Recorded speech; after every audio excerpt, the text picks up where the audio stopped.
कशी झाली, शेतकरी जसं की रायगडवर किंवा भूषण फडतरे आहे तिथे पुण्यातलं स्वातंत्र्य चळवळ, प्रतिसादकांमध्ये स्त्रियांचा सहभाग, असं खूप काम होतं. मी 2-4 नावं घेते आणि सगळी नावं घेण्याची उभा मला नाही, त्यामुळे कृपया गैरसमज करून घेऊ नये.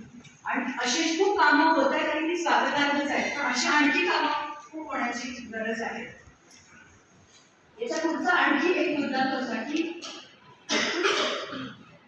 इतिहास हे वर्तमानातलं राजकारण खेळण्याचे हत्यार बनतो.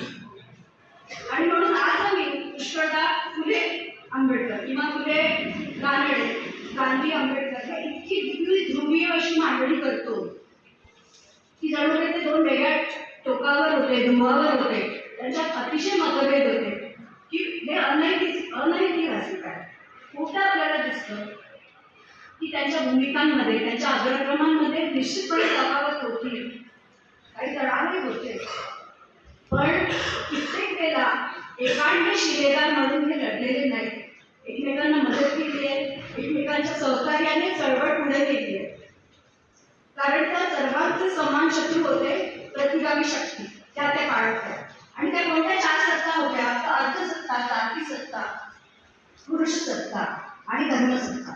या चारीच्या विरोधात लढताना त्यांनी एकमेकांना साथ देऊनच ती पुढे गेलेली दिसते. मी 2-4 नावं घेतली, त्याच्यात टिळक, गोखले, आणखी बरीच वर घालतात.